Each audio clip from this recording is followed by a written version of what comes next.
জিয়ারত, মদিনার জিয়ারতের একটি পর্বে আমরা আলোচনা করে শেষ করতে পারিনি, আর তা সম্ভব না যতই সংক্ষেপ করি।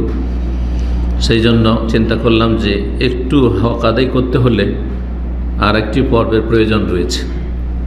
তারপরও খুব সংক্ষেপেই আমাকে আলোচনা করতে হবে, এত বিস্তারিত করব না, যতটা মানুষের আমলের জন্য, আকীদার জন্য যথেষ্ট হয়, আমলটা সহি শুদ্ধ হয়, আর আকীদায় যেন শিরক বিদআত না থাকে মদিনার জিয়ারত করতে গিয়ে।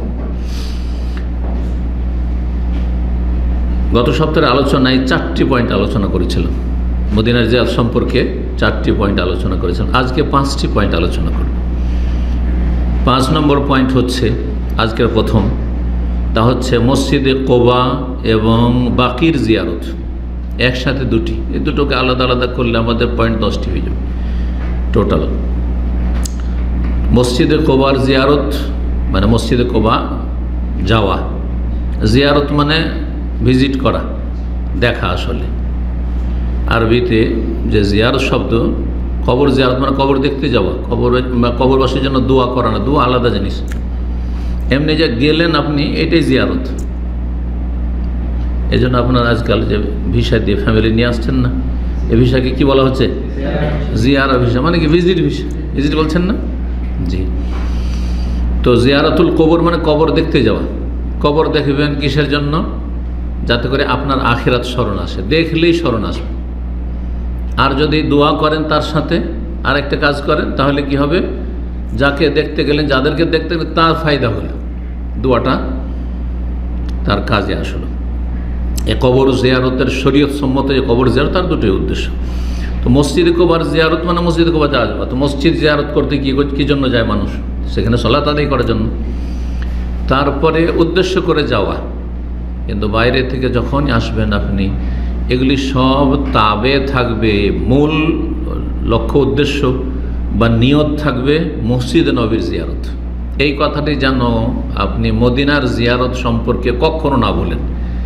1 নম্বর মূল টার্গেট, আসল উদ্দেশ্য হচ্ছে মসজিদে নবী জিয়ারত করা, নবী সাল্লাল্লাহু আলাইহি ওয়াসাল্লাম কবর জিয়ারত করা না, আবু বকর ওমর কবর জিয়ারত করা না। 1 নম্বর, 2 নম্বরে এভাবে বলবেন না। এগুলো সব তাবে, যতগুলি কাজ বাকিগুলো আছে সবগুলি এর আন্ডারে থাকবে।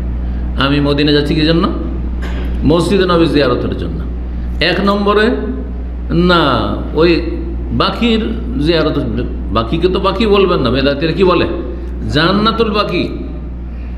মদিনার আর মক্কার কবরস্থান হচ্ছে জান্নাত, জান্নাতুল বাকি আর জান্নাতুল মুআল্লা, এটি বেদাতি পরিভাষা। এটা পরিত্যাগ করা ফরজ, কারণ বেদাতি কথা বলাও বেদাত, বেদাতি আকীদাও বিশ্বাস রাখাও বেদাত, আর বেদাতি আমল করাও বেদাত। 3 রকমের বেদাত। জি, কথার বেদাত, কাজের বেদাত, আর আকীদা বিশ্বাসের বেদাত। সমস্ত বেদাত থেকে বাঁচতে হবে। তো মসজিদে কোবা জিয়ারত করবেন, কিন্তু মূল টার্গেট মসজিদে নবী। এই জন্য 3টি মসজিদ ছাড়া অন্য জায়গার জিয়ারত করবে না, যে হাদিস রয়েছে, মানে মূল টার্গেট করে। কিন্তু মদিনা যখন পৌঁছে গেছে, তখন আরও সেখানে আমার কাজ আছে, আরও দিনই কাজ রয়েছে, সেগুলি তার অন্তর্ভুক্ত, আওতাভুক্ত। মসজিদে কোবার জিয়ারত আর বাকির কবরস্থানের জিয়ারত, এ সম্পর্কে তাহলে আমাদেরকে দলিল পেশ করতে হয়। মসজিদে কোবা সম্পর্কে 2টি হাদিস আপনাদের সামনে পেশ করব। প্রথম হাদিস সহিহ বুখারী মুসলিমে রয়েছে।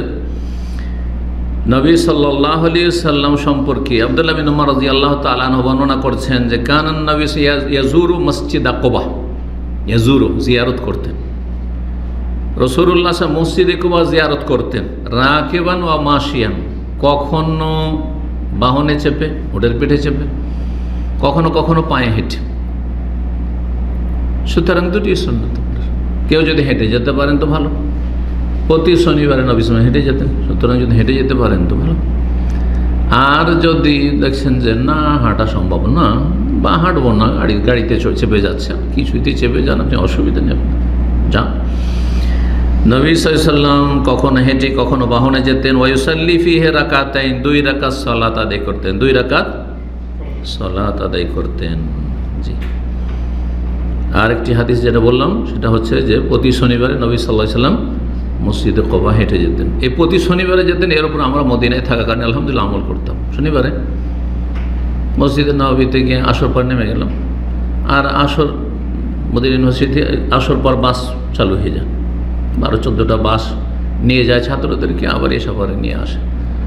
এই সুযোগটি মদিনা ইউনিভার্সিটি একমাত্র আছে, মক্কা ইউনিভার্সিটিতে নেই। মক্কা ইউনিভার্সিটি ছাত্রদের জন্য এই ফেসিলিটি নেই, আলহামদুলিল্লাহ এখনও বহাল আছে।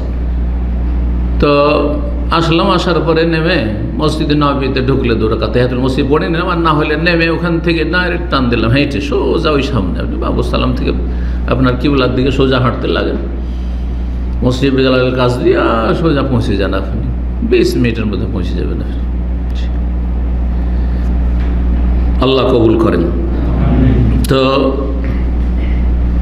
কেউ যদি এই হিসাবে শনিবারে যায় তো ভালো কথা, আর অন্য দিনও যেতে পারে, কোনো অসুবিধা নেই, যার যখন সুবিধা।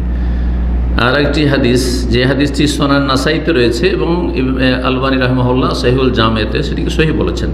সাহাল বিন হুনাইফ রাদিয়াল্লাহু তাআলা বর্ণিত, তিনি বলছেন যে কালা রাসূলুল্লাহ সাল্লাল্লাহু আলাইহি ওয়াসাল্লাম বলেছেন, মান তাতাহারা ফি বাইতি, কেউ যদি নিজের বাড়িতে পবিত্রতা অর্জন করে, তাহলে মসজিদে কোবা গেলে বাড়ি থেকে, বাসা থেকে বা হোটেল থেকে যে যেখানে আছেন সেখান থেকে উজু করে যাওয়া হচ্ছে এই ফজিলত হাসিলের একটি মাধ্যম, বিনা উজুতে যাবেন।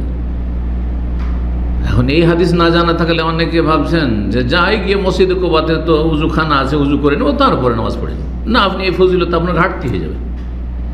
মান তাতাহারা ফি বাইতি, যেই ব্যক্তি বাড়িতে পবিত্রতা অর্জন করে, তাহলে আগে থেকে তাহলে মানসিক, শারীরিক, সব দিক থেকে কি প্রস্তুত হয়ে যাচ্ছে সে, যে আমি যাচ্ছি কিসের জন্য, উজু করে যাচ্ছি এই জন্য যে মসজিদে কোবা আমি সালাত আদায় করতে যাচ্ছি। সুম্মা আতা মসজিদা কোবা, তারপরে মসজিদে কোবা আসলো, ফাসাল্লা ফিহা সলাতান, তারপরে সেখানে কোনো সলাত পড়লো। আর সর্বনিম্ন সলাত হচ্ছে 2 রাকাত বেতর ছাড়া, বেতর 1 রাকাত আছে। কিন্তু আপনি যখনই নফল সুন্নাত পড়বেন, আপনি তাহিয়াতুল উজুর নিয়তে পড়েন, তাহিয়াতুল মসজিদের নিয়তে পড়েন, এমনিতে নফল পড়েন, তো 2 রাকাত। জি, ফরজ সলাত ছাড়া, ফরজ সলাত গত আলোচনায় বলেছি জিয়ারতের, যে ফরজ সলাত মদিনা গেলে কোন জায়গায় পড়া উত্তম, মসজিদে নববী। তার মসজিদে নববীর মধ্যে যত আগের কাতার পড়ে তত বেশি উত্তম। অনেকে আগের কাতারগুলি বাদ দিয়ে রওজাতে ফরজ পড়ে, এটি অনুত্তম।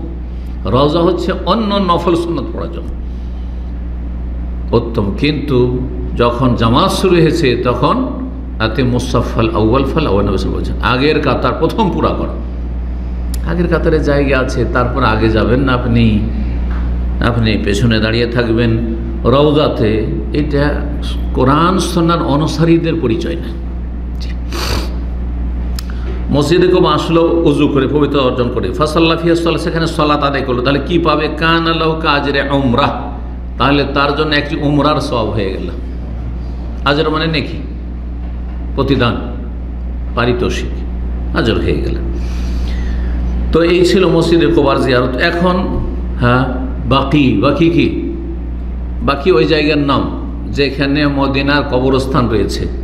তাহলে কবরস্থানকে আরবিতে কি বলা হয়, মাকবারা বলা হয়, মাকবারাতুল বাকি, মাকবারাতুল বাকি, যেটাকে উর্দু, ফার্সি, বাংলায় কবরযুক্ত স্থান, কবরযুক্ত স্থান, এই জন্য কবরস্থান বা কবরস্থান।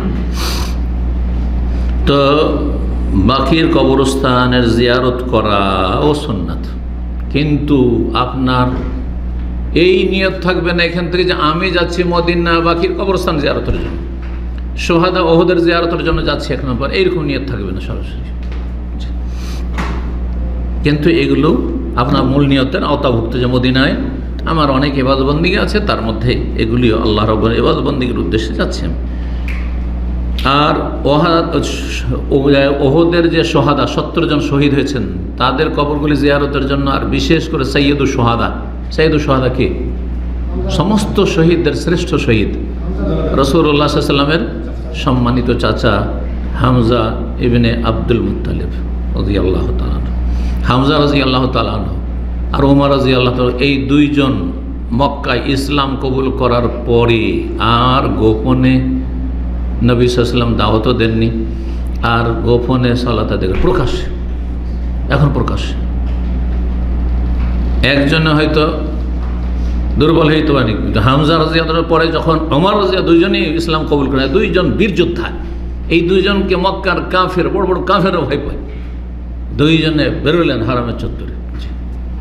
এখন প্রকাশ্যে আমরা হারামের চত্বরে সালাত আদায় করব, প্রকাশ্যে আমরা ইসলামের দাওয়াত দেব। প্রথম দিকে দীর্ঘ কয়েক বছর গোপনে দাওয়াত চলছে, লুকিয়ে লুকিয়ে দাওয়াত দেওয়া। কাফেরদের সামনে বলা যাবে না ইসলামের কথা। জি,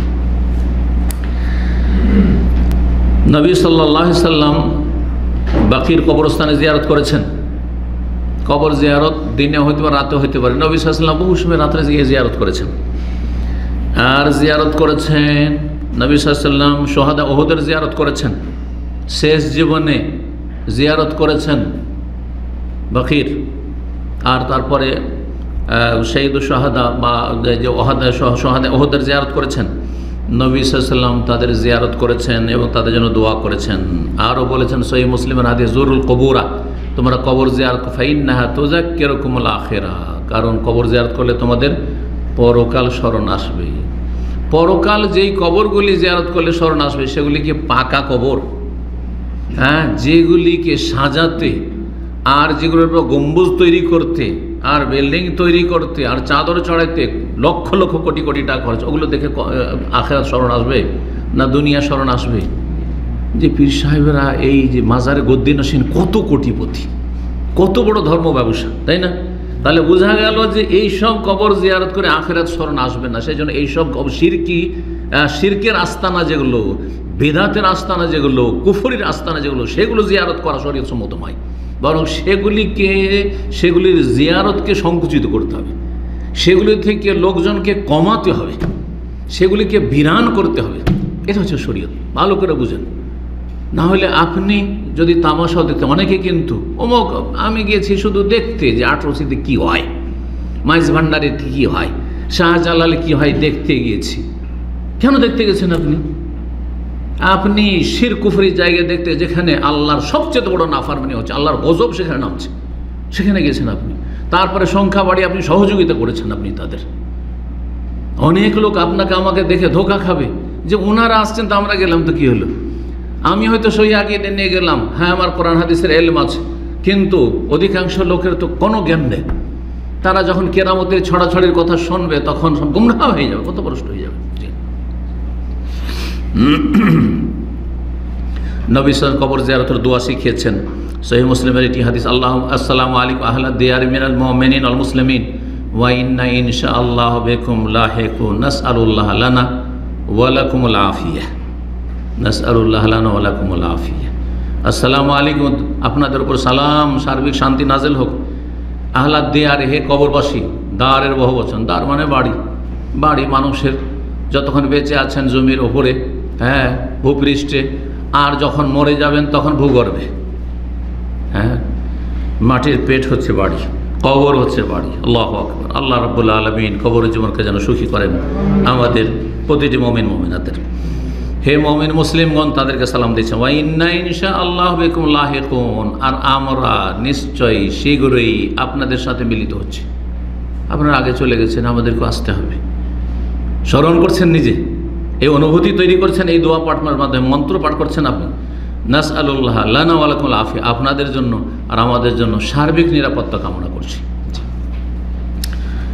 6 নম্বর পয়েন্ট, আজকের 2 নম্বর পয়েন্ট, কিন্তু আমাদের আলোচনার 6 নম্বর পয়েন্ট, সেটি হচ্ছে জিয়ারতুল মাশাহিদ। মদিনায় যেগুলো দর্শনীয় স্থান সেগুলি ভিজিট করা কেমন? বিভিন্ন দর্শনীয় স্থান রয়েছে, ঐতিহাসিক স্থান রয়েছে, যেগুলির সাথে ইসলামে বিভিন্ন ইতিহাসের সম্পর্ক রয়েছে। এইগুলি জায়গা দেখতে যাওয়া কেমন? কিছু আলেমারা তো বলেছেন সেগুলিও মুস্তাহাব, আর যারা বলেছে এই জায়গাগুলি দেখতে যাওয়া মুস্তাহাব, ভালো কাজ, হ্যাঁ, তারা কতগুলি জায়গা তারা উল্লেখ করেছেন, 30 পর্যন্ত পৌঁছিয়েছেন। যে মদিনায় 30টি এমন দর্শনীয় জায়গা রয়েছে বা ঐতিহাসিক জায়গা রয়েছে, যেই জায়গাগুলি দেখতে যাওয়া তাদের কাছে মুস্তাহাব। কিন্তু এই মতের কোনো দলিল নেই, কোনো সালাফ নেই, কোনো সাহাবায়ে কেরামগণ তাবেঈনদের আমল এরকম নেই। জি, তার মধ্যে একটি হচ্ছে বীরে আরিস, একটি কূপ যেখানকার মিষ্টি পানি নবী সাল্লাল্লাহু আলাইহি ওয়াসাল্লাম সাহাবা পান করেছে, বীরে আরিস। সেখান থেকে পানি পান করা, ওযু করা, আর এইরকমই আরও মদিনায় 7টি সেই যুগের প্রাচীন যুগের কূপের কথা এসব বর্ণনা করে থাকে। তো তারপরে ওলামায়ে কেরাম বলছেন ওয়ালাইসা আলাইহি দালিলুন, সালাফি ওলামারা বলেছেন এর কোনো দলিল নাই যে এই জায়গাগুলি আপনি ভিজিট করতে যাবেন। তার মধ্যে একটি জায়গা বললি, সাকিফা বানি সায়েদা, আমি ওই জায়গাটুকু চিনি। আর কোনো খাস লোক যারা সহি আকীদার লোক যদি আমার সাথে থাকে তো ওদেরকে চিনিয়ে দিই যে সাকিফা বানি সায়েদা চেনেন, আর সাকিফা বানি সায়েদার ইতিহাস জানেন, তো যারা জানে, না জানে তো জানিয়ে দিই যে এই জায়গায় এমন একটি ঐতিহাসিক জায়গা যেখানে নবী সাল্লাল্লাহু আলাইহি ওয়াসাল্লাম ইন্তেকালের পরে সাহাবায়ে কেরামগণ পরামর্শে লেগে আছেন যে কাকে খলিফা বানানো যায়। এর জন্য যে আনসারি খাজরাজ আওয়াস এরা গিয়ে ওইখানে করে মিটিং করছেন যে কাকে খলিফা বানানো যায়। আর সেখানে বিভিন্ন রকম প্রস্তাব আসছে। একটি প্রস্তাব হলো যে দুইজন আমাদের নেতা হোক, একজন আনসারি হবে আর একজন মুহাজির হবে। আর তারপরে এই যে মিটিংটা হয়েছিল সেটা ছিল সাকিফা বানি সায়েদা, যেটি মসজিদ নববীর এক কর্নারে একটি গার্ডেনের মতো হয়েছে ছোট্ট। আর সেখানে গিয়ে সুবহানাল্লাহ কিছুদিন আগে গিয়ে ওই পাশে আমার হোটেল ছিল, সামনে একবার হোটেল ছিল, বেরিয়ে এসে দেখি বিশাল মাজমা, সকাল বিকাল ওখানে ভিড় ভাড় লেগে আছে, 200-500 লোক সবসময় লেগে আছে। তখন বুঝতে পারলাম যে বেদাতিরা এইসব জায়গা জানতে পারলে কত যে বেদাত করে। আর সেখানে গিয়ে কান্নাকাটিও করছে, সেখানে গিয়ে গোল হয়ে মসজিদ নবী বাদ দিয়ে দোয়াও করছে, মোনাজাত করছে, কত কি করছে। আর সেখানে গিয়ে আরও কত কি দরুদ সালাম পাঠ করছে, নাউযুবিল্লাহ। এই জন্য সাধারণ মানুষকে এইসব ঐতিহাসিক জায়গা চেনানোতে ক্ষতি আছে, লাভ নেই।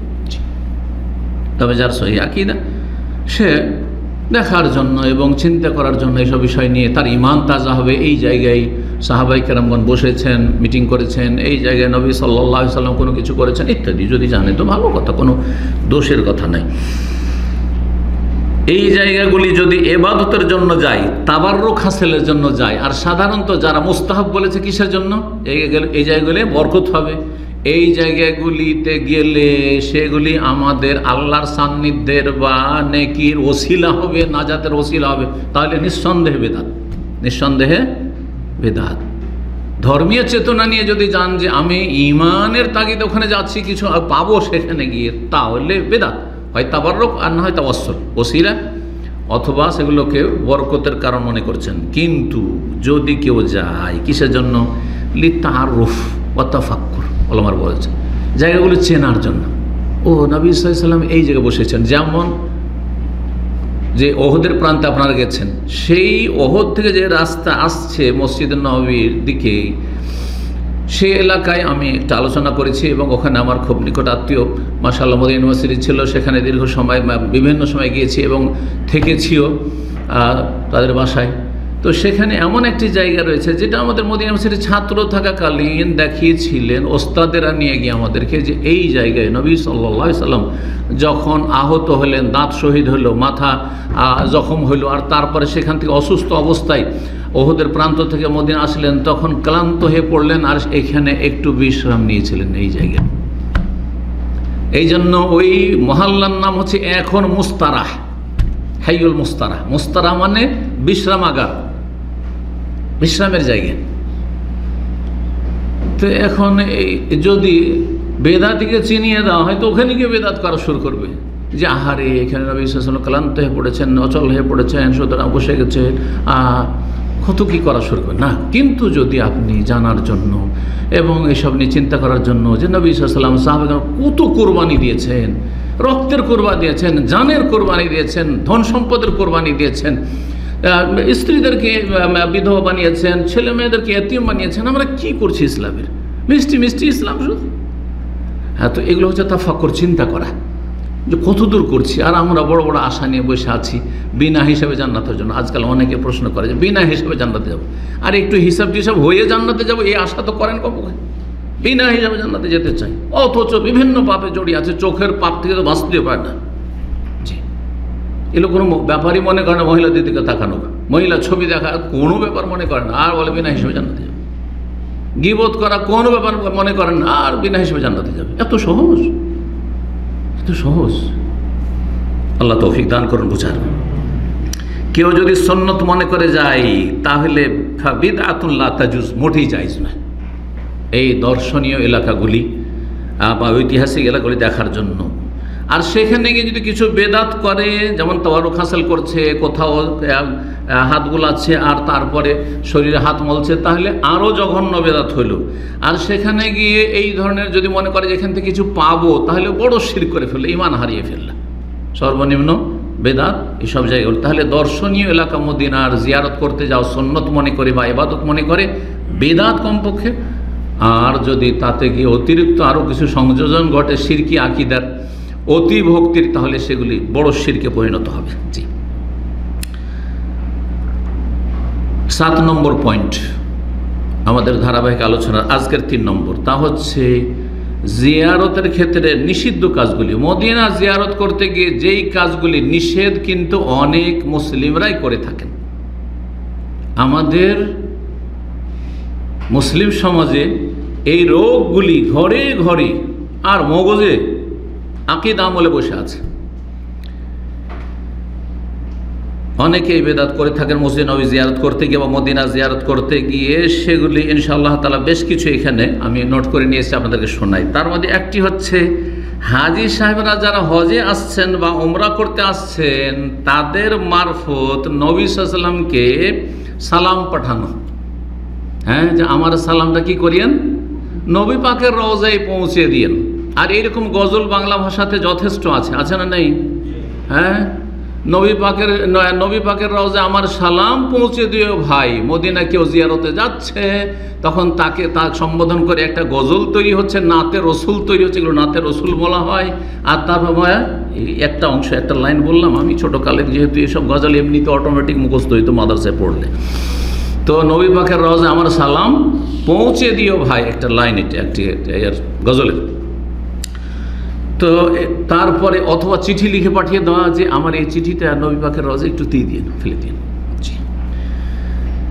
কিছু দোয়া কালাম লিখে পাঠানো, তারপরে কিছু কবিতা লিখে পাঠানো। আর এই মর্মে এই তবলিগ জামাতের বেদাতি কিতাব ফাজাইল আমল তবলিগ নেশাবে আছে, যে যখন মিশরের বড় পীর আহমদ রেফাই আসলেন 555 হিজরিতে, হ্যাঁ, আপনার ফাজাইল আমলে বিভিন্ন পার্টের মধ্যে একটা হচ্ছে হজের ফজিলত, একটা হচ্ছে ফাজাইল হজ। এই ফাজাইল হজে আছে। আমি যখন তবলিগ জামাতের অপারেশন করেছি তখন এই আলোচনাগুলি পাতা নম্বর দিয়ে করেছি। আর যখন ওইভাবে করবো তখন পাতা নম্বর বলে কিতাব থেকে পড়ে শোনাবো, আমি এমনি শোনাই না, অত কাঁচা কথা। তো কিন্তু সাল মনে আছে। আর কে গিয়েছিল? আহমদ রেফাই পীর। আর সেখানে বলছে যে বড় পীর আব্দুল কাদের জিলানিও বাগদাদ শরীফ থেকে এসেছিলেন। 2 বড় পীর, হ্যাঁ, 2 মুসলিম বিশ্বের, একজন মিশরের আর একজন ইরাকের, সারা দুনিয়ার এরা বড় পীর। আর গিয়ে ওখানে গিয়ে যখন, হ্যাঁ, আহমদ রেফাই যেহেতু নবী সাল্লাল্লাহু আলাইহি ওয়াসাল্লামের বংশোদ্ভূত, এটা তাদের দাবি। তো গিয়ে যখন নবী সাল্লাল্লাহু আলাইহি ওয়াসাল্লামের কবরে যখন কিছু কাসিদা মানে কিছু কবিতা, নাতে রসুল ধরেন, কিছু নাত প্রশংসামূলক নবী সাল্লাল্লাহু যখন পাঠ করলেন, তখন নবী সাল্লাল্লাহু আলাইহি ওয়াসাল্লামের হাত, হ্যাঁ, শরীফ বেরিয়ে চলে আসলো, হাত শরীফ বেরিয়ে আসলো। আর তারপরে মোসাফা শুরু হলো। এই মোসাফা করতে করতে বলছে যে হাজী সাহেবদের এত ভিড়, বছর 90,000 লোক মোসাফা করলো। ও আল্লাহ, এই কিতাব ফাজাইল হাজে কেউ যদি বিশ্বাস না করে দেখে নেবেন। দেখেছেন না? এই যে দেখেছেন। আর আমি 2006 সালে তবলিগ জামাত সম্পর্কে পাতা নম্বর দিয়ে এইসব কথাগুলি বর্ণনা করেছি, যেগুলো ইন্টারনেটে ছড়িয়ে ছিটিয়ে আছে। কথা বুঝতে পারছেন? 90,000 লোক মোসাফা করছে, এত বড় ফেমাস একটা প্রসিদ্ধ ঘটনা, অথচ সবাই জানছে না, শুধু সুফি মোল্লা বিদাতিরা জানছে। বুঝতে পারছেন? তার মানে কত দালমে কালায়, বুঝতে পারছেন? কত বড় ধোঁকাবাজি। আর তারপরে গিয়ে সম্বোধন করে বলেছে যে আসসালামু আলাইকা ইয়া জাদ্দি, আপনার প্রতি সালাম হোক এ আমার দাদা বা নানা। তখন নবী সাল্লাল্লাহু আলাইহি ওয়াসাল্লাম কবর থেকে জবাব দিচ্ছেন ওয়ালাইকুম আসসালাম ইয়া ওয়ালাদি, হ্যাঁ, তোমার প্রতি সালাম হোক, রহমত বরকত হোক হে আমার সন্তান বৎস। আউযুবিল্লাহ। এসব ভণ্ডামি এই তবলিগ জামাতের মধ্যে রয়েছে। যদি এই তবলিগ জামাত সুফিদের মধ্যেই ভণ্ডামি থাকে, তো বাকি বেরলবিদের কী অবস্থা আছে? বেরলবিদের এরা কাছাকাছি ভাই, বাস, হ্যাঁ, বৈমাত্রীয় ভাই, কারণ আপোষ মিল নেই। আবার আপোষে মিল নেই, এক অপরকে কাফের বলছে, তো সুতরাং আপন ভাই নয়, কি ভাই? কারণ বৈমাত্রী ভাই আমাদের সমাজে কি থাকে? একটু টানাপোড়া থাকে, জি, কমপক্ষে। তো যাই হোক, এমন এমন কিছু লিখে পাঠায়, এমন কি কারো বিরুদ্ধে কারো যদি অভিযোগ থাকে, কমপ্লেন, তাও লিখে পাঠায় নবী সাল্লাল্লাহু আলাইহি ওয়াসাল্লাম কবরে। কমপ্লেন, অভিযোগ, ধরেন কেউ জুলুম করেছে আপনার ওপর, টাকা পয়সা দেয় না, বেঈমানি করেছে অথবা অন্যায় করেছে, মারধর করেছে, গিয়ে বলছে ইয়া রাসূলুল্লাহ আমার ওপর অমুক জুলুম করেছে, আপনাকে বিচার দিচ্ছি, এগুলি। তো এসবের একটা মজার ঘটনা শোনেন। এক বিদাতি, বড় মোল্লা কিন্তু ছোট মোটো মোল্লা না, যেই মোল্লা শাইখুল ইসলাম ইবনে তাইমিয়া রাহিমাহুল্লাহর কট্টর শত্রু ছিল এবং ইবনে তাইমিয়া রাহিমাহুল্লাহকে সে তাকফির করতো, কাফের বলতো, সেই ব্যক্তির নাম ছিল সুবকি। তাকে সুফিরা বেদাতিরা ইমাম বলে থাকে। এই সুবকি একটা চিঠি লিখে পাঠিয়েছিল কার কাছে? ইলা কবরি রসুল, রাসূলুল্লাহ সাল্লাল্লাহু আলাইহি ওয়াসাল্লামের কবরের উদ্দেশ্যে। কি ইয়াস্তাকি ফিহা শাইখ ইবনে তাইমিয়া রাহিমাহুল্লাহর বিরুদ্ধে সে অভিযোগ করছে যে ইয়া রাসূলুল্লাহ আপনার কাছে অভিযোগ করছি, ইবনে তাইমিয়া যে আপনার দুশমন, তার বিরুদ্ধে সে আপনার কবরের উদ্দেশ্যে সফর করাকে হারাম বলছে, আপনি এর বিচার করুন। কথা বুঝতে পেরেছেন? জি, ইবনে তাইমিয়া রাহিমাহুল্লাহ আর খেদমত কিয়ামত পর্যন্ত এতদিন পর্যন্ত আছে আর থাকবে ইনশাআল্লাহ। তার যতগুলি কিতাব ছিল পাণ্ডুলিপি সবগুলি আলহামদুলিল্লাহ উলামায়ে কেরামদের কাছে এসেছে। ইবনে তাইমিয়া রাহিমাহুল্লাহর কিতাব যদি কেউ না পড়ে তাহলে ইসলামী জ্ঞানের ক্ষেত্রে সেই ব্যক্তি এতিম হয়ে থাকবে। আর সুবকিকে কেউ চেনে না। কথা বুঝতে পেরেছেন? এর নাম হচ্ছে বরকত। জি, আল্লাহ রাব্বুল আমাদের যেন আকীদা আমলে আর আমাদের জীবনে যেন বরকত দান করেন। এই ব্যক্তি অভিযোগ করে পাঠিয়েছিল রাসূলুল্লাহ সাল্লাল্লাহু আলাইহি ওয়াসাল্লামের উদ্দেশ্যে। জি, আরেকটি বিদআত হচ্ছে যা নিষিদ্ধ, আর বিদআত মানে নিষিদ্ধ, সেটা হচ্ছে মদিনা প্রবেশের আগে গোসল করতে হবে। আগে গোসল করে মদিনা ঢুকতে হবে। যেমন মিকা থেকে গোসল করে ইহরাম বাঁধার জন্য মদিনার জন্য গোসল, এটাও বিদআতের অনেক করে। 3 নম্বর বিদআত হচ্ছে মদিনার ওপর নজর পড়লে একটি খাস দোয়া, আল্লাহুম্মা হাযা হারামু রাসূলিকা ফাজআলহু লি ওয়াকায়াতাম মিনান নার ওয়া আমানান মিনাল আযাব ওয়া সুইল হিসাব। বিদআতি দোয়ার তরজমা করতে হবে, কোনো দরকার নেই। হে আল্লাহ, এটি হচ্ছে তোমার রসুলের হারাম শরীফ, সুতরাং এটাকে আমার জন্য জাহান্নাম থেকে রক্ষার মাধ্যম বানিয়ে দাও, আযাব থেকে নিরাপদ থাকার মাধ্যম বানিয়ে দাও এবং আমার হিসাবের খারাপ অবস্থা থেকে রক্ষার ওসিলা বানিয়ে দাও। বানানো দোয়া, কোনো হাদিসের হদিস নেই। জি শোনেন, 4 নম্বর বিদআত হচ্ছে মদিনা প্রবেশের সময় বলা বিসমিল্লাহি ওয়া আলা মিল্লাতি রাসূলিল্লাহ। কোথাকার দোয়া এটি? কবরে মাইয়াত নামের দোয়া মদিনা প্রবেশের সময়। তার সাথে আরেকটি আয়াত সূরা বনী ইসরাইল, সূরাতুল ইসরা, আয়াত নম্বর 80, রব্বি আদখিলনি মুদখালা সিদক ওয়া আখরিজনি মুখরাজা সিদক ওয়াজআল লি মিন লাদুনকা সুলতানান নাসিরা। এই দোয়া পড়া, বেদাতিরা এই দোয়া পড়ে মদিনা প্রবেশের সময়। এটি বেদাত, এটি বেদাত, কোনো হদিস নাই ওলি সাহাবায়ে কেরামদের আমলে। 5 নম্বর বেদাত হচ্ছে যে নবী সাল্লাল্লাহু আলাইহি ওয়াসাল্লামের কবর জিয়ারত করা, মসজিদে নামাজ না পড়ে আগে, যখনই মদিনা পৌঁছলেন হোটেল থেকে প্রথম জিয়ারত, আগে জিয়ারত পরে মসজিদে নামাজ, এটি বিদাত। আগে গিয়ে আপনি মসজিদে ঢুকেছেন, কি করবেন? তাহিয়াতুল মসজিদ পড়বেন, আর ফরজ সালাতের সময় তার ফরজ সালাত পড়বেন, তারপরে তখন আপনি নবী সাল্লাল্লাহু আলাইহি ওয়াসাল্লাম, আবু বকর, ওমরকে সালাম করার জন্য যান। কয়টি হয়েছে? 5টি হয়েছে, তাই না? 6 নম্বর হচ্ছে যে যখন দোয়া করবেন তখন আপনি কিবলামুখী হয়ে দোয়া করবেন, কিন্তু বিদআত নাজায়েজ কাজ হচ্ছে যা অনেকে করে থাকে, সেটা হচ্ছে নবী সাল্লাল্লাহু আলাইহি ওয়াসাল্লাম কবর জিয়ারত করে কবর সামনে করেই নিজের জন্য দোয়া করা শুরু করে। ওখানে যদি কড়া নিষেধাজ্ঞা না থাকার সাথে সাথে তাড়িয়ে সরিয়ে না দিত তাহলে কত লোক, এখন তো একটু আরও বেশি কঠিন হয়ে গেছে, মানে খুব ভিড়ভাড় বেড়ে গেছে, কিন্তু আমরা যখন একসময় দেখেছি অল্প, ধরেন 25-50টা লোক, বেশি না, শুধু সালাম করছে, তো আরামে 2-4-5 মিনিট কেউ দোয়া করলে কেউ কিছু বলতো না, ওই দিকে মুখ করে দোয়া করা শুরু করে দিচ্ছে, এরকম করতো। তো এইটি একটি বিদআত, দোয়া হবে কিবলামুখী হয়ে, আর কবরকে সামনে করে দোয়া করা এটা হচ্ছে বিদআতীদের কাজ। 7 নম্বর হচ্ছে দোয়া করার জন্য কবরকে উদ্দেশ্য করা, যে আমি যত নবী সাল্লাল্লাহু আলাইহি ওয়াসাল্লামের কবরের কাছে গিয়ে দোয়া করব তত বেশি হটলাইন হবে দোয়া কবুলে। এটি হচ্ছে বেদাতি আকীদা। নবী সাল্লাল্লাহু আলাইহি ওয়াসাল্লামের কবরের কাছে গিয়ে নবী সাল্লাল্লাহু আলাইহি ওয়াসাল্লামের কাছে শাফাআত তলব করা, এসবগুলি হচ্ছে বেদাত। 8 নম্বর বেদাত হচ্ছে নবী সাল্লাল্লাহু আলাইহি ওয়াসাল্লামের ওসিলা ধরে দোয়া করা, যেটা সমস্ত দেওবন্দি বেরলভী সবাই করে। বেরলভী তো ডাইরেক্ট রাসূলুল্লাহর কাছে মদদ ইয়া রাসূলুল্লাহ করে, আর দেওবন্দি তবলিগি যত আছে সুফি, এরা যতগুলি সুফি তরিকতের আছে, এরা সবাই এই আকীদা রাখে যে দোয়া করলে আপনার দোয়া যদি তাড়াতাড়ি কবুল করাইতে হয় তো কী করতে হবে? নবী সাল্লাল্লাহু আলাইহি ওয়াসাল্লামের ওসিলাই, বুজুর্গানের দিনের ওসিলাই, আর বড় বড় যে আমাদের আকাবের রয়েছে, আকাবের বুজুর্গান রয়েছেন, তাদের ওসিলায় দোয়া করতে হবে। এই জন্য তারা দোয়া করে, আল্লাহ আমার দোয়া কবুল করো, তোমার নবী পাকের ওসিলায় আমার দোয়া কবুল করো। ব্যক্তিকে ওসিলা বানানো বেদাত। আল্লাহর কাছে দোয়া করছে কিন্তু নবীকে ওসিলা বানানো। তারপরে দোয়া করে যে হে আল্লাহ, বড় পীর সাহেবের ওসিলায় আমার দোয়া করো, খাজা বাবার ওসিলায় আমার দোয়া কবুল করো, কাসেম নানতবীর ওসিলায় আমার দোয়া করো, দোয়া কবুল করো, মৌলানা জাকারিয়া সাহেবের দোয়া, মৌলানা ইলিয়াস সাহেবের ওসিলায় আমার দোয়া কবুল করো। এই যে তরিকা, মুফতি শফির ওসিলায় আমার দোয়া কবুল করো, এগুলি সব বেদাতি ওসিলা। আর বেদাত হচ্ছে চোরা রাস্তা শিরকের। এই জন্য আমি অনেক আগে থেকে বলি, আজকের বেদাতি কালকে মুশরিক।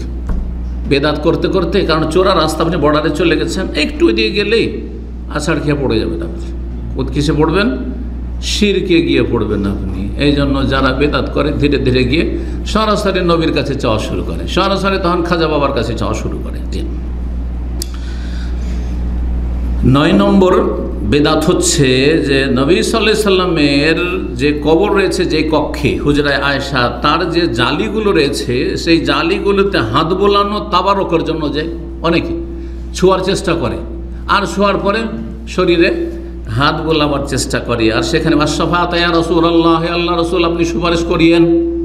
নবী সাল্লাল্লাহু আলাইহি ওয়াসাল্লামের কাছে সুপারিশ চাওয়া জায়েজ নয়, কারণ নবী সাল্লাল্লাহু আলাইহি ওয়াসাল্লামের কাছে সুপারিশ চাওয়া মানে নবী সাল্লাল্লাহু আলাইহি ওয়াসাল্লাম মনে করছেন যে দুনিয়ায় যেমন তিনি দোয়া করেন আমার জন্য, সেই রকমই মনে করছেন না। মানুষ দুনিয়া থেকে মারা গেলে কি হয়? আমল বন্ধ হয় না? সহিহ মুসলিমের হাদিস, যা মাতা ইবনু আদম, আদম সন্তান তিনি না? কার সন্তান? আদমের আওলাদ না নবী সাল্লাল্লাহু আলাইহি ওয়াসাল্লাম? এজা মাতা ইবনু আদম যখন মারা যায়, ইনকাতা আনহু আমালু, তার আমল বন্ধ হয়ে যায়। তো আমল হচ্ছে নামাজ পড়া, আমল হচ্ছে রোজা রাখা, আমল হচ্ছে দোয়া করা, আমল হচ্ছে সুপারিশ করা। সুপারিশ বন্ধ হয়ে গেছে, যার কাজকর্ম বন্ধ হয়ে গেছে, তিনি পারলৌকিক জীবনে সবচেয়ে উচ্চ স্থানে আছেন, কিন্তু আপনার দুনিয়ার কাজের জন্য বসে না যে আপনি সুপারিশ তরফ করবেন। তাহলে সুপারিশ যদি চাইতে হয়, কার কাছে চাইতে হবে?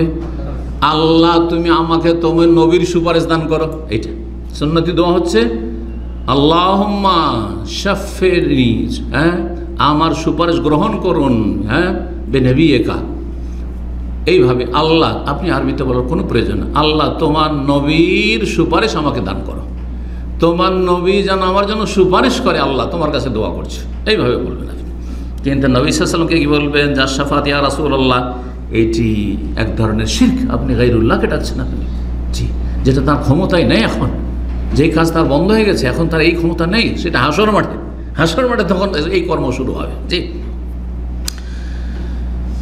10 নম্বর হচ্ছে নবী সাল্লাল্লাহু আলাইহি ওয়াসাল্লাম কবরে চুমা দেওয়া, অথবা জালিয়াতে চুমা দেওয়া, অথবা কবরের আশেপাশে যে কোনো জায়গায় চুমা দেওয়ার চেষ্টা করা। এখানে যখন আলোচনা এই প্রসঙ্গে চলছে, তখন একটা গল্প করি। বিহারের আমার এক ঘনিষ্ঠ বন্ধু ছিলেন বেনারস থেকে। বেনারসে আমার সিনিয়র পড়াশোনা করতেন, কিন্তু পরেশগার। তো পরেশগার হওয়ার কারণে খুব খাতির ছিল। একসাথে আমরা এতেকাপ করতে, যখনই ছুটি হইতো শেষ দশকে মক্কা চলে এতেকাপ করতে, আর একসাথে হোটেলে একবার শুধু খেতাম। রাত্রে গিয়ে কিয়ামুল লাইলের পরে রাত ওই 2টোর দিকে খেয়ে নিলাম, আর ওইটি দিয়ে চলতো। আর ইফতারির সময় কি, ইফতারিতে মসজিদে হারামে যা ইফতারি আছে ওগুলো দিয়ে, আর গেলাম একটু বাকালাতে একটা জবাদি কিনে নিলাম। এই করে আলহামদুলিল্লাহ কয়েক বছর আল্লাহ যেন কবুল করেন। তো আমার এই এতেকাফের সঙ্গে আমার শেখ আব্দুর রহমান মাদানী তিনি ছিলেন। তো তিনি বলছেন যে শেখ, সরাসরি গল্প, সনদ মানে বেশি দূরের সনদ না, একবারে সরাসরি বলছে, ওই নবী সাল্লাল্লাহু আলাইহি ওয়াসাল্লাম কবরের পাশে আমার ডিউটি ছিল। ওই যে পুলিশ দাঁড়িয়ে থাকে সেখানে, বিস্তে নিয়ে সৌদি বিদেশিরা দাঁড়িয়ে থাকে, আর বিদেশিরাও দাঁড়িয়ে থাকে সেখানে তাদের ভাষায় সতর্ক করার জন্য। তো আমি ওখানে দাঁড়িয়ে আছি, এক পাকিস্তানি মহিলা, যুবতী মহিলা হবে 20-22 বছর, 24 বছর হবে, বিয়ে শাদী হয়নি, এসে আমাকে একটা পর্চি ধরিয়ে দিল। পর্চি বুঝেন? উর্দু ভাষায় পর্চি বলে, মানে ছোট্ট কাগজ ধরিয়ে দিল। এটা কাগজ ধরিয়ে দিল। কাগজটা তো নিয়ে নিলাম। যখন ধরিয়ে দিল, চেষ্টা অনেক করেছে যে কোন রকম করে জালি দিয়ে ফেলে দেবো নবী সাল্লাল্লাহু কবরের দিকে, কিন্তু চান্স পাইনি। কড়া নিরাপত্তা সেখানে। তখন আমাকে ধরিয়ে দিয়েছে, ভাবছে যে তো এই তো দেখে আমাদের ইন্ডিয়া বাংলাদেশের মনে হচ্ছে, তখন ওকে ধরিয়ে দিয়েছে। তারপরে বলছে যে খুলে দেখেছি, সেটা আমি খুলে দেখলাম 10টি তার আর্জি লেখা আছে, দরখাস্ত লেখা আছে। তার মধ্যে একটি লেখা আছে যে ইয়া রাসূল, সবগুলি কার কাছে? রাসূলুল্লাহর কাছে, আল্লাহর কাছে একটিও দরখাস্ত না। সব দরখাস্ত কার কাছে? রাসূল সাল্লাল্লাহু আলাইহি ওয়াসাল্লামের কাছে। বলছে ইয়া রাসূল আল্লাহ, আমার বিয়ে হয়নি, আল্লাহ আমার জন্য একটা ভালো স্বামী মিলিয়ে দেন, মেরে লিয়ে अच्छे एक जोड़ा का इंतजाम कर दीजिए या रसूल अल्लाह। জি হ্যাঁ। তারপরে এটা তো হলো। আর বলছি ইয়া রাসূল আল্লাহ, मैं मैट्रिक का या ग्रेजुएशन चले যাই হোক ভুলে গেছি, इम्तिहान दे के आई हूँ लेकिन अभी तक रिजल्ट नहीं है, अच्छा रिजल्ट या रसूल अल्लाह मेरा करवा दीजिए। তো এইভাবে এক এক করে দোয়া। হ্যাঁ, তারপরে আমার স্বামীকে ভালো বানিয়ে দাও ইয়া রাসূলুল্লাহ, আমার এই করে দাও সেই করে দাও, আমার শ্বশুর শাশুড়ি যাতে করে ভালো হয়, আমার বাপ মার জন্য আমি এই করতে পারি ইয়া রাসূলুল্লাহ। এইভাবে আর কি 10টি দরখাস্ত লেখা আছে। এই শিরকি কাজগুলি আমাদের ইন্ডিয়া, পাকিস্তান, বাংলাদেশের বিশেষ করে, আর অন্য অন্য দেশে যতগুলি সুফি দেশ আছে এসে এগুলি করে। তো এই ছিল 10 নম্বর যেটা বললাম, যে চুমো দেওয়া অথবা নবী সাল্লাল্লাহু আলাইহি ওয়াসাল্লাম কবরের সেই কক্ষে অথবা জালিতে অথবা আশেপাশে। 11 নম্বর হচ্ছে যে জিয়ারতের ক্ষেত্রে বিশেষ পদ্ধতি অবলম্বন করা। নবী সাল্লাল্লাহু আলাইহি ওয়াসাল্লাম কবর জিয়ারত করতে গিয়ে অথবা আবু বকর ওমর কবর জিয়ারত বিশেষ পদ্ধতি অবলম্বন করা এবং বিশেষ তরিকার সালাম দোয়া পেশ করা। সেখানে গিয়ে বিশেষ বিশেষ তরিকার চটি বই নিয়ে আছে, এই যে ফুটপাতে যে বইগুলো বিক্রি হয়, আর সেসব সালাম দোয়াগুলি বানানো, সেগুলি সে পড়া হচ্ছে, এগুলো এক বেদাত। 12 নম্বর বেদাত হচ্ছে যে নামাজ পড়া কবরকে উদ্দেশ্য করে। দেখবেন অনেকে নামাজ পড়ার পরে, নামাজ পড়তে চান্স পায় না হয়তো, আমি নিজের চোখে দেখিনি, কিন্তু অনেকে এটা করে। যারা শিরক করে তাদের কোনো ব্যাপার না, কিন্তু নামাজের পরে বহু ইন্ডিয়ান, পাকিস্তানি, বাংলাদেশিদেরকে দেখেছি তারা এই কাত হয়ে দাঁড়িয়ে, আর কিবলা মুখ হয়ে দাঁড়িয়ে নেই, মসজিদে কাত হয়ে দাঁড়িয়ে কোন দিকে দাঁড়িয়ে আছে? তখন কিবলা করে আছে কবরকে, নবী সাল্লাল্লাহু আলাইহি ওয়াসাল্লামের কবরকে, হুজরাকে, আর সেখানে সে কি করছে? দোয়া করছে আর সালাত আদায় করছে দাঁড়িয়ে দাঁড়িয়ে, আদবের সাথে, যেমন নামাজে হাত বেঁধে থাকে ওইভাবে হাত বেঁধে আছে। এগুলিও বিদআত।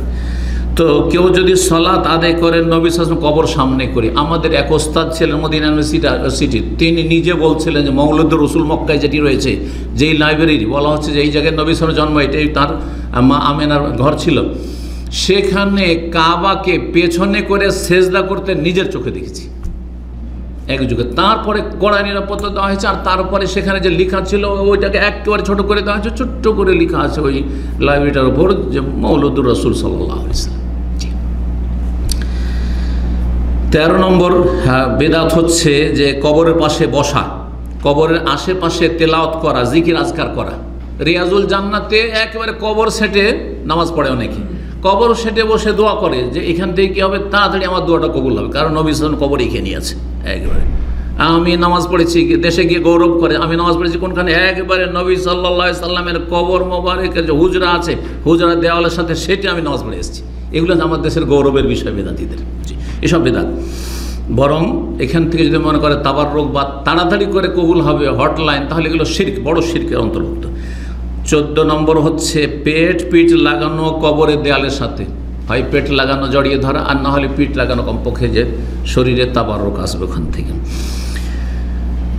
15 নম্বর বিদআত হচ্ছে যে প্রত্যেক নামাজের পরে সালাম করতে যাওয়া। অনেকে কিন্তু করেন, হ্যাঁ, মনে করেন যে খুব ভালো সওয়াবের কাজ করে। যখন আমি নামাজটা পড়লাম মসজিদে নববীতে, যতবার নামাজ পড়েছি, 5 বার দিনে নামাজ পড়ছেন, 5 বারই সালাম করার জন্য না। আব্দুল্লাহ বিন উমর রাদিয়াল্লাহু তাআলা যখন সফর থেকে এসছেন তখন একবার সালাম করেছে। এই নয় যে সকাল বিকাল যখন তখন এসে সালাম করছেন, আর নিজে কষ্টে ফেলছেন, নিজে বেদাত করছেন, আর অন্য কষ্টের কারণ হচ্ছেন। 16 নম্বর হচ্ছে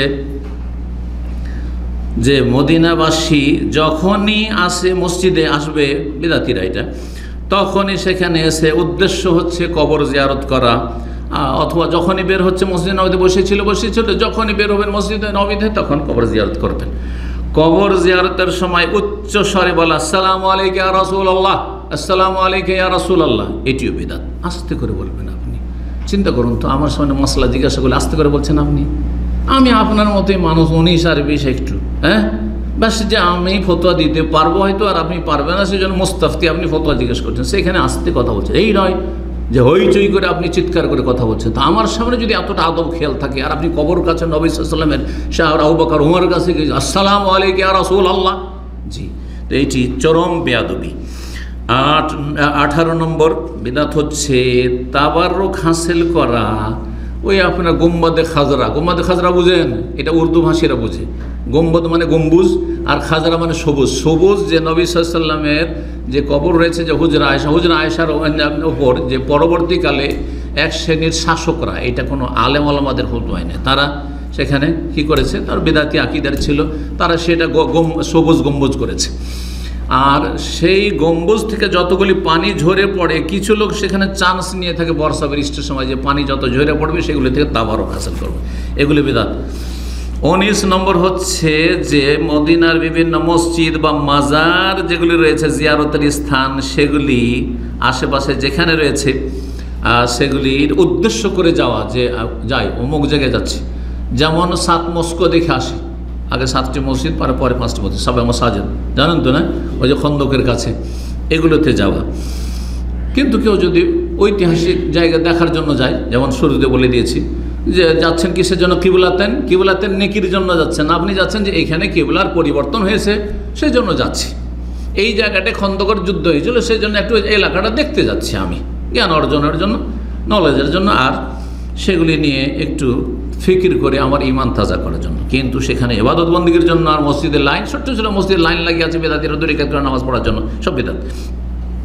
প্রতিদিন সকাল সকাল বা যে কোনো সময় বাকির কবর জিয়ারত করা, এই যে শিয়া আর যত বেদাতি আছে দেখুন, সকালে ওদের আসল ভিড় হচ্ছে তাদের সকাল বিকেল কোথায়, বাকিতে। মসজিদ থেকে যখন আজান একামত হবে তখনই শয়তানগুলো বেরিয়ে যাবে, আর তারপরে গিয়ে কোথায় গিয়ে ধর্ণা দেবে তারা, সমস্ত কান্নাকাটি তাদের বাকির কবরস্থানে। এইরকমই আরেকটি বিদআত রয়েছে, প্রতি বৃহস্পতিবারে সোহাদা ওদের জিয়ারত করা, কবর জিয়ারত করতে যাবে, ওহদ জিয়ারত করতে কখন, বৃহস্পতিবারে, এইটি বিদআতের একটি বিদআত। আর তারপরে ওহদের জিয়ারত করতে গিয়ে সেখানে যে জালিগুলো রয়েছে বা সেখানে জালিগুলোতে তেনা বাঁধা, আমাদের সে তেনা পীর আছে, কিন্তু একটা আছে না নেই, বাংলাদেশ হচ্ছে, ইন্ডিয়া তো আছে, তেনা পীর আছে, ঢেলা পীর আছে, একটা করে ঢেল ফেলবে, একটা করে ঢেল মারবে, আমি নিজের চোখে দেখেছি, অনেক ঢেল উঁচা হয়েছে একটা গাছের তলায়। আমি ওই এলাকাতে একসঙ্গে শিক্ষকতা করেছি মদিনা আসার আগে, তো এক জলসায় মাহফিলে নিয়ে গিয়েছিল, তখন গরুর গাড়িতে চেপে যেতাম, গরুর গাড়িতে বুঝেন তো, ওপরে যেটা আমরা টপ্পর বলি দেওয়া থাকতো, হ্যাঁ, আর ওর মধ্যে করে নিয়ে যেত, যেহেতু পল্লী গ্রামে 10 কিলোমিটার কোনো কমিউনিকেশন নেই, তো কিসে করে নিয়ে যাবে আলেমদেরকে, তো ওই গাড়িতে করে নিয়ে যেত। তো ওখানে নিয়ে আসছি, দেখছি যে অনেক উঁচা হয়ে ঢাল পড়ে আছে, তো জিজ্ঞেস করলাম এটা কি, বলছে এটা হচ্ছে মৌলানা, এটা ঢেলা পীর, এটার নাম হচ্ছে কি, ঢেলা পীর। এখানে যে আসবে একটা করে ঢেলা ফেলবে, বলছে মনের কামনা বাসনা পূরণ হয়ে গেল, হ্যাঁ, তারপরে যা কিছু চায় মনে নিয়ত করবে সেটা পূরণ হয়ে যাবে। কত বড় শিরক, চিন্তা করো। এরকম তেনা পীর, তেনা বাঁধতে, আমি দিল্লি নিজামুদ্দিনে তেনা বাঁধতে দেখেছি, আইসা মহিলারা যে একটু তেনা বাঁধছে, একটু করে তেনা বেঁধে যাবে, অতি তাবারক হাসিল, কেউ একটু জড়িয়ে ধরছে বাচ্চা হবে, তাহলে হ্যাঁ, ইত্যাদি ইত্যাদি, বা অসুখ ভালো হবে। জি, তারপরে কয়টি হলো, 22টি হয়ে গেছে। সোহাদা ওহদের এলাকায় এসে যেসব জানলাগুলি রয়েছে, সব জানলাগুলি, যে জানলাগুলি হাতের নাগালে, সেই জানলাগুলিতে তেনা বাঁধার বিদআত। 23 নম্বর বিদআত হচ্ছে যে সোহাদা ওহদের ওইখানে একটি গর্ত আছে অথবা একটি হাউজ করা আছে, বিরকা, সেখান থেকে গোসল করে তাবারক হাসিল করা, যে এখানকার পানিতে গোসল করে তাবারক হাসিল করব। 24 নম্বর বিদআত হচ্ছে মসজিদ নববী থেকে উল্টো পায়ে বের হওয়া, এটা তো নিজের চোখে দেখেছি, মসজিদ নববীতে দেখেছি আর মক্কাতুল মুকাররমাতে দেখেছি, বের হচ্ছে তো এইভাবে, কথা বুঝতে পারছেন? আমার এরকম কেন করছে রে বাবা, আস্তাগফিরুল্লাহ ওয়া আতুবু ইলাইহি, বিদআত। জি, বাপের সামনে মায়ের সামনে কি করে এরকম, এরকম করে বাপের মায়ের সামনে থেকে যাচ্ছে, আরে আল্লাহর পরে অবিল ওয়ালিদাইন ইহসান, আল্লাহ বলেছে তো বাপ মায়ের সামনে এরকম করো। জি, হ্যাঁ, বাংলাদেশে একটি পরিভাষা আছে বাঙালিদের অতিভক্তিতে, শ্বশুরকে শ্বশুর কিবলা, শ্বশুর বাবা না শ্বশুর কিবলা, আছে না নেই, অস্বীকার করবেন, আছে না নেই, বলেন একটু, শ্বশুরকে কিবলা বলে না, বলে না, আরে বলছেন না কেন, শ্বশুর কিবলা, এই যে, জি, তো লুকাবার কি আছে, সবাই জানছে আমাদের এই সব অসভ্যতার সভ্যতা, কথা বুঝতে পেরেছেন? তো এই যে শ্বশুরকে কিবলা বলে, ওদের মেলা কিবলা, পীর কিবলা, পীর যদি কিবলা হইতে পারে তো যে মেয়ে দিয়েছে ও কেন কিবলা হবে না, শ্বশুর কিবলা। তা বলছে যেই ব্যক্তি জন্ম দিল এত কষ্ট করে, মা আর বাবা, ও কেন কিবলা হবে না, মা কিবলা বাপ কিবলা, এটা কেন বলেন না আপনারা? যেসব বেদাতিরা শ্বশুরকে কিবলা বলছে, পীরকে কিবলা বলছে, তাদেরকে বলে বাপ মাকেও কিবলা বলো, তোমাদের কিবলার অভাব নেই। জি, তো উল্টো দিকে যাওয়া, কোথাও থেকে বেরিয়ে মসজিদ থেকে, মসজিদ নবী থেকে, মসজিদ হারাম থেকে, এগুলি সব বিদআত। এইরকম মাজার থেকে তো দেখা যায়, মাজার থেকে সোজা পাছা দেখিয়ে পেছন দিক দেখিয়ে মাজারতে বেরোবে, এটা অসম্ভব মুরিদের। 25 নম্বর নিষিদ্ধ কাজ যা নবী সাল্লাল্লাহু আলাইহি সাল্লাম থেকে আলী রাদিয়াল্লাহু তাআলা বর্ণনা করেছেন, মদিনা সম্পর্কে, লা ইখতালা খালাহা, মদিনার গাছ ইচ্ছা করে কাটবেন না আপনি। তবে যদি চাষাবাদ করেন সেটা আলাদা কথা, এমনিতে যেগুলো গাছ জন্মে যাচ্ছে কাটবেন না। ওয়ালা ইউনাফারু সেখানকার শিকারি পশু, কবুতর, কোনো পাখি, হরিণ ইত্যাদি কিছু যদি থাকে সেটাকে তাড়াবেন না। আর ভীত সন্ত্রস্ত বলাতুল তাকাতুল লোকতা, কোনো কিছু পড়ে থাকলে মক্কার মতো সেটা কুড়িয়ে নিয়ে আপনি মানে নিয়ে গেলাম, 1 বছর ঘোষণা, সারা জীবন ঘোষণা করতে হবে, আর না হয় নিয়ে না। আর অস্ত্র নিয়ে চলাফেরা করা নিষেধ যদি নিরাপত্তার উদ্দেশ্য না থাকে। সেখানকার কোনো গাছ কাটা যাবে না, তবে কেউ যদি উটকে চারা দেওয়ার জন্য কাটে সেটা শরীয়তে জায়েজ করা হয়েছে। 8 নম্বর বিষয়, আমরা ইনশাআল্লাহ কাছাকাছি চলে এসেছি। 8 নম্বর আমাদের পয়েন্ট হচ্ছে জাল জয়ীফ হাদিস। মদিনার জিয়ারত শুধু না, বরং নবী সাল্লাল্লাহু আলাইহি ওয়াসাল্লামের কবর জিয়ারতের ক্ষেত্রে, মদিনার জিয়ারতে তো হাদিস সহিহ শুনাইলাম, তাই না? কিন্তু নবী সাল্লাল্লাহু আলাইহি ওয়াসাল্লামের কবর জিয়ারত সম্পর্কে বেশ কিছু জাল জয়ীফ আছে, সেগুলি হচ্ছে বেদাতীদের দলিল যে কেউ যদি হজে আসে, ওমরা আসে আর মদিনা শরীফ জিয়ারত না করে তো সেই ব্যক্তি কাবিরা গুনাহ করলো, সেই ব্যক্তি বড় অন্যায় কাজ করলো, সেই ব্যক্তি দুর্ব্যবহার করলো, সেই ব্যক্তি বেয়াদব, জালেম, গোস্তাখে রাসূল ইত্যাদি। এখন এই হাদিসগুলি আপনাদেরকে শোনাই। মোট আমার কাছে 7টি হাদিস রয়েছে, সংক্ষেপে শোনাই, না হলে সময় এগিয়ে চলে যাচ্ছে। 1 নম্বর হাদিস, মান যারা কবরি, যে আমার কবর জিয়ারত করবে, ওয়াজাবাত লাহু শাফাত, তার জন্য আমার সুপারিশ ওয়াজিব হয়ে যাবে। নবীর কবর জিয়ারত করলে সুপারিশ ওয়াজিব। কোন কিতাব আছে? ইমাম দারকুতনির সোনানে দারকুতনিতে রয়েছে, 2য় খণ্ড 278 পৃষ্ঠা। তারপরে দেখেন জাল জয়ীফ কিছু হাদিসের কিতাবই আছে, জাল জয়ীফ কালেকশনের জন্য ওই আইম্মায়ে কেরামগণ কালেকশন করেছেন। তাহলে তারা এটা প্রমাণ করে দিয়েছেন আজকে থেকে 800, 900, 1000, 1200 বছর আগে সেই কিতাবগুলি, যে এই হাদিসগুলি জাল। তাজকিরাতুল মওযুআত ইবনুল জাওজির, তাতে 1ম খণ্ড 533 মওযু হাদিসের যে সমষ্টি। কাশফুল খেফা একজন ইমামের, তাতেও জাল জয়ীফ হাদিস শুধু রয়েছে। আর এই হাদিসের হুকুম হচ্ছে মওযু, শুধু দুর্বল নয়, অত্যন্ত দুর্বল নয়, বরং মিথ্যা হাদিস, বানাওয়াট হাদিস, বানানো হাদিস। জাইফুল জামে আলবানী রাহিমাহুল্লাহ 5607 নম্বর। 2 নম্বর হাদিস, মান জারানি ফি মামাতি, কেউ যদি আমার মৃত্যুর পরে আমার জিয়ারত করে, যদি হাদিস। আচ্ছা, এই হাদিসটা বেদাতীরা পেশ করছে না করছে না? বলেন, করছে না?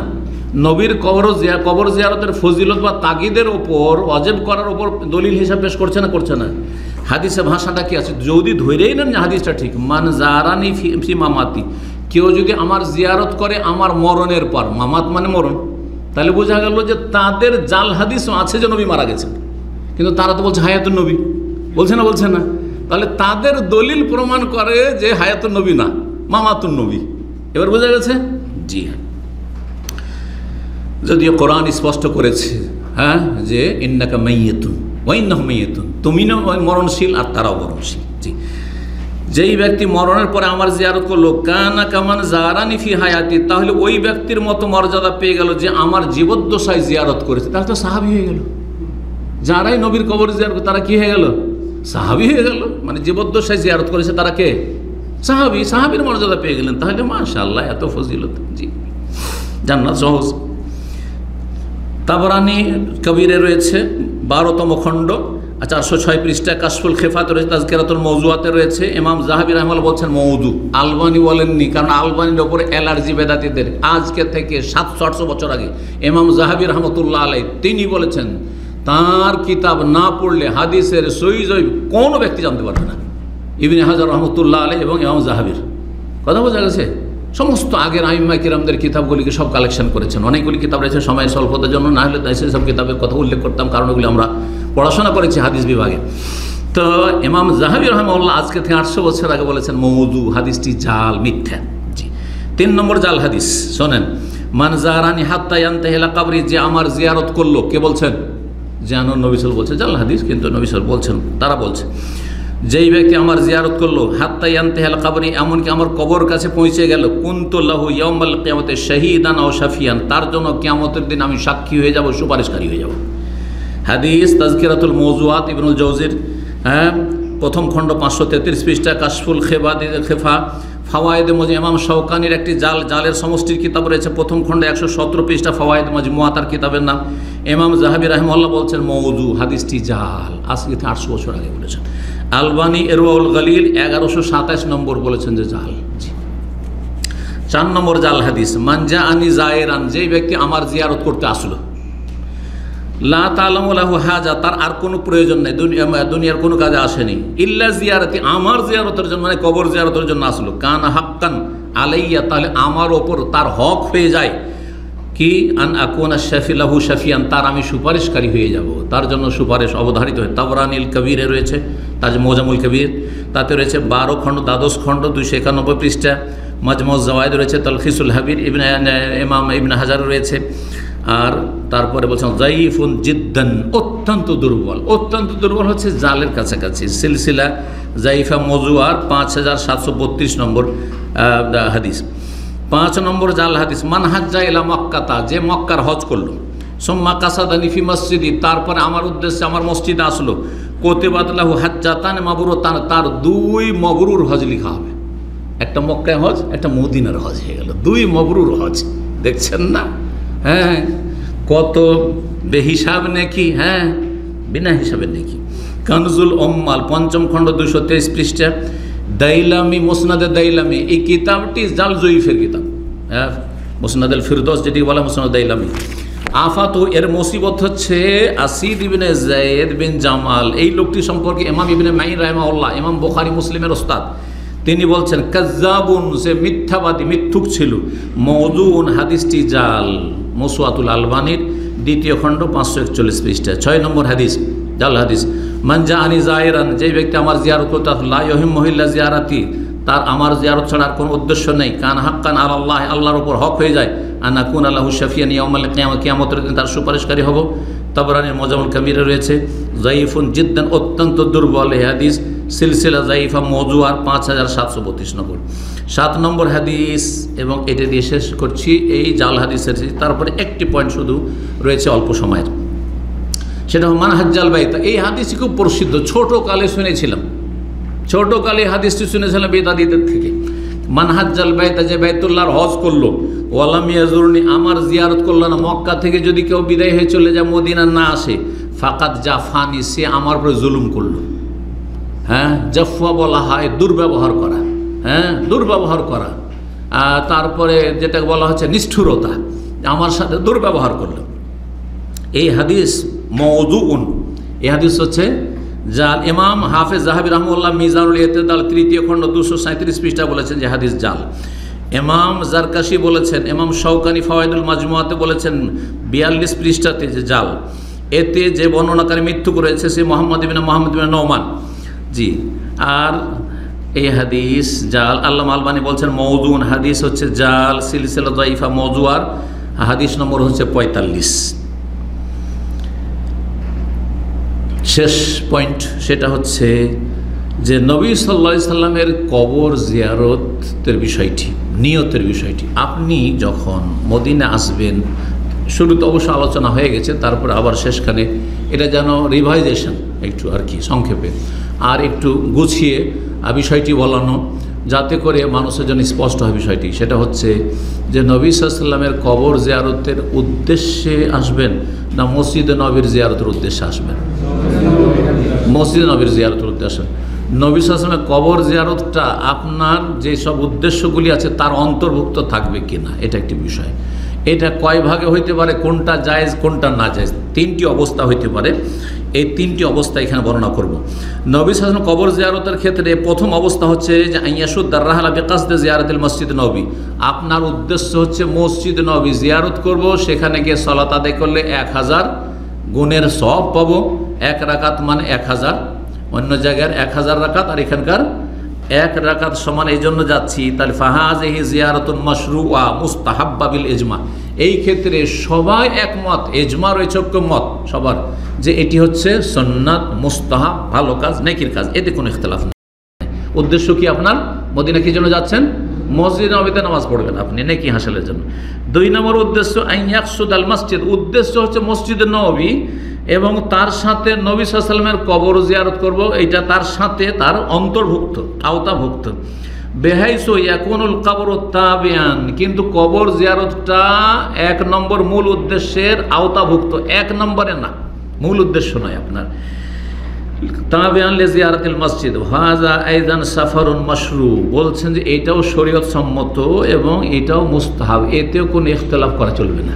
কারণ নবী সাল্লাল্লাহু আলাইহি ওয়াসাল্লাম, আপনি চিন্তা করুন, যদি আপনি দাম্মাম আসেন আর কাউকে ভালোবাসেন একজন আলেম হিসাবে ধরেন, তা আপনি দাম্মাম এসে এমনি এমনি ঘুরে চলে যাবেন, আপনার মনটাই খারাপ করবে যে আসলাম কাছে, শহরে আসলাম আমি কাছে, একটু দেখা করবো না, ঠিক কিনা? তাহলে এই উদাহরণটিকে নবী সাল্লাল্লাহু আলাইহি ওয়াসাল্লামের কবর ক্ষেত্রে দেওয়া যেতে পারে না? তাহলে এই জন্য কেউ মসজিদে নবীর জিয়ারত উদ্দেশ্য করলো, তার সাথে আমি মদিনা যেহেতু যাচ্ছি নবী সাল্লাল্লাহু কবর জিয়ারতও করে নেব, কিন্তু সেটা 2 নম্বরে, আমার মূল টার্গেট এটা নাই। এই জন্য আমি প্রথমখানে এসে মসজিদ নবীতে নামাজ পড়বো, সালাত আর কমপক্ষে তাহিয়াতুল মসজিদ পড়বো, তারপরে তখন সালাম দিতে যাবো, তাহলে ঠিক আছে। তাহলে 2 নম্বরটাও ঠিক আছে। 3 নম্বর হচ্ছে কেউ যদি উদ্দেশ্য করে আসে যে আমি যাচ্ছি মদিনা কিসের জন্য, ওই যে একটা গজলের একটা লাইন, ওই যে আমার 1 লাইনের বেশি কোনো গজল মুখস্থ নেই, কারণ ওই ছোটোকালের তো, আর ওই অটোমেটিক মুখস্থ, স্মৃতি শক্তি আল্লাহ দিয়েছিল, না মুখস্থ করলে শুনে শুনে মুখস্থ হয়ে যেত। তো আলহামদুলিল্লাহ রাব্বিল আলামিন। তো রওজা শরীফ জিয়ারতে গুনাহ থাকে না, রওজা শরীফ জিয়ারতে গুনাহ থাকে না, এটা বেদাতি একটা নাতে রসুল, ছোটোকালকার 1 লাইন। তো উদ্দেশ্য কি করে আসে বেদাতিরা, যে রওজা শরীফ মানে কবর, ওই রওজা মানে রিয়াজুল জান্নাহ নয়, কিন্তু রওজা মানে নবীর কবর জিয়ারত করলে কোনো গুনাহ থাকবে না। মদিনা কি জন্য যাচ্ছি? নবী সাল্লাল্লাহু আলাইহি ওয়াসাল্লামের জিয়ারতে যাচ্ছি। বরং বহু হাজী সাহেবরা আছে আমাদেরকে বলেছেন, মক্কায় দেখা হয়েছে, বলছে মদিনা শরীফ যাওয়া হয়নি, নবী সাল্লাল্লাহু আলাইহি ওয়াসাল্লামের সামনে হাজিরা দিতে যাব। উর্দু ভাষী বলতো, হ্যাঁ নবী পাক সাল্লাল্লাহু আলাইহি ওয়াসাল্লামকে সামনে হাজির দেনে কে লিয়ে জানা হয়। কি জন্য যাবে? হাজিরি দেনে কে লিয়ে জানা হয়। তো নিয়ত যদি থাকে যে নবী সাল্লাল্লাহু আলাইহি ওয়াসাল্লামের সামনে হাজিরা দিতে যাচ্ছি আমি, এইটাই মূল নিয়ত, আর চলে এসেছি তখন মসজিদ নবীতে নামাজটা পড়েই নি, 2 নম্বর, তাহলে বেদাতি তরিকা এটি, আর বেদাতি নিয়ত। তো বলছেন উদ্দেশ্য যদি নবী সাল্লাল্লাহু আলাইহি ওয়াসাল্লামের কবর থাকে, এইভাবে কবরের নিয়ত করলো, বেহাইসু ইয়াকুনুল মসজিদু তাবিয়ান, মসজিদ নবী 2 নম্বরে তার আওতাভুক্ত, অথবা মসজিদ নবীর নিয়তই তার মগজে নাই, দেমাগে নাই, শুধু আছে কি জন্য যাচ্ছে মদিনায়, নবী পাকের কবরে আমি গিয়ে সালাম দেব আর ওখানে গিয়ে জিয়ারত করব, সেই জন্য যাচ্ছি। এই মর্মে ইমাম ইবনে তাইমিয়া রাহিমাহুল্লাহ মাজমুল ফাতাওয়া বলছেন, ফামান সাফার আল মসজিদুল হারাম বিল মসজিদুল আকসা মসজিদুর রাসূল, কেউ যদি মসজিদ হারাম, মসজিদ আকসা, মসজিদে রাসূলে সফর করে, ফাসাল্লা ফি মসজিদি, আর সেই মসজিদগুলিতে সালাত আদায় করে, মসজিদে কোবাতে সালাত আদায় করে, ওয়াজার আল কবর, আর কবরগুলিও জিয়ারত করে। যখন আপনি চলে গেছেন, উদ্দেশ্য কিন্তু কি ছিল? মসজিদে হারাম, মসজিদে নববী, মসজিদে আকসা, কিন্তু আশেপাশে মদিনা এসেছি, মক্কা এসেছি, আমি ফিলিস্তিন গেছি, সুতরাং আম্বিয়া রসুলের কবর আছে, জিয়ারত করে নেব, অসুবিধা আছে? কোনো অসুবিধা নেই। উদ্দেশ্য 3 মসজিদ, কিন্তু তার সাথে যে কবরগুলি জিয়ারত, কামা মাজাদ বিহি সুন্নাত রাসূলিল্লাহ, যেমন রাসূলুল্লাহ সাল্লাল্লাহু আলাইহি ওয়াসাল্লামের আদর্শ, ফাহাদা হুয়াল্লাযী আমিলাল আমালাস সালিহ, এই ব্যক্তির নেক আমল করলো। উদ্দেশ্য মসজিদগুলি, কিন্তু তার সাথে ওখানে যাচ্ছি কবরগুলি জিয়ারত করেন, কোনো দোষের। ওমান আনকার হাজা সাফার, আর এই সফরকে যদি অস্বীকার করে যে না তুমি মোটেই সব রাখতে পারবে না তোমার কোর্সে, হুয়া কাফের, সে কাফের। কারণ বেদাতিরা ইবনে তাইমিয়া রাহিমাহুল্লাহকে বলে যে নবী সাল্লাল্লাহু আলাইহি ওয়াসাল্লামের কবর জিয়ারতকে হারাম বলেছে, তারা মিথ্যুক কিনা? মিথ্যুক কাজ্জাব। তিনি বলছেন যে মসজিদের নিয়ত করবে, তার সাথে সেখানে যাচ্ছে কবর জিয়ারতের, সেখানে যদি নিয়ত করে নেয় তার সাথে, এটাকে কেউ অস্বীকার করেন এটি নেক আমল, আর এটা কেউ যদি অস্বীকার করে ফাহুয়া কাফিরুন, সে কাফের। ইউস্তাতাব, তাকে তওবা করতে বলা হবে। ফাইন তাবা, যদি তওবা করে, ওয়াইল্লা কুতিলা, না হলে হত্যা করা হবে। ওয়াম্মান কাসাদাস সাফারা বিমুজাররাদি জিয়ারাতিল কবরে, কিন্তু কেউ যদি শুধু কবর জিয়ারতের নিয়ত করে, শুধু কবর জিয়ারতের নিয়তে যায়, ওয়ালাম ইয়াকসুদ সালাত ফি মসজিদে, নবী সাল্লাল্লাহু আলাইহি ওয়াসাল্লাম কবর মসজিদে নামাজ পড়ার কোনো নিয়তই রাখলো না, আও সাফারা ইলা মদিনাতিহি, অথবা মদিনায় আসলো কিন্তু মসজিদে নবী এর উদ্দেশ্য নেই, ফালাম ইউসাল্লি ফি মসজিদে, নবী সাল্লাল্লাহু মসজিদে সালাত আদায় করলো না, ওয়ালা সাল্লাম আলাইহি, আর সালাম পেশ করলো না, ফি সালাতে, বাল আতাল কবর, সরাসরি কবর কাছে গেল, নামাজের মধ্যে আল্লাহুম্মা সাল্লি আলা মুহাম্মদ পড়া নাই, এটা বেশি উত্তম। আপনার কবর কাছে সালাত সালাম পড়ার চাইতে আসসালামু আলাইকা আইয়ুহান নবী ওয়া রাহমাতুল্লাহি ওয়া বারাকাতুহু, যে আপনি আত্তাহিয়াত পড়ছেন, আল্লাহুম্মা সাল্লি আলা মুহাম্মদ পড়ছেন, এটা অনেক উত্তম। আপনি নামাজের মধ্যে নবী সাল্লাল্লাহু আলাইহি ওয়াসাল্লামের জন্য দোয়া করছেন, আপনি সালাম পেশ করছেন। তো কেউ যদি নবী সাল্লাল্লাহু মসজিদে এসে নামাজ পড়লো না, সালামও দিল না এই নামাজের ভিতরে ফিস সালাতে, বাল আতাল কবরা, বরং সরাসরি কবর কাছে গেল, সুম্মা রাজার কবরের কাছ থেকে ফিরে চলে এলো, ফাহাজা মুবতাদি, সে হচ্ছে বেদাতি, সে হচ্ছে বেদাতি। তাহলে কে বেদাতি আর কে সুন্নতের অনুসারী, আশা করি আজকের আলোচনায় বিস্তারিত জানতে পারলেন। আল্লাহ রাব্বুল আলামিন তৌহিদ সুন্নতকে কায়েম রাখার তৌফিক দান করেন এবং শিরক বিদআত থেকে বেঁচে থাকার তৌফিক দান করেন। রাসূলুল্লাহ সাল্লাল্লাহু আলাইহি ওয়াসাল্লামের সত্যিকার যে ভালোবাসা, সাহাবায়ে কেরামদের ভালোবাসা, সালাফদের ভালোবাসা, আইম্মায়ে কেরামদের ভালোবাসা, তাদের ভালোবাসা আমাদের অন্তরে যথাযথ যেই ভালোবাসা শরীয়ত সম্মত, সেটা সবসময় ধরে রাখার তৌফিক দান করেন। সাল্লাল্লাহু আলাইহি ওয়াসাল্লাম আলা নবিয়িনা মুহাম্মদ ওয়া আলা আলিহি ওয়া সাহবিহি আজমাইন।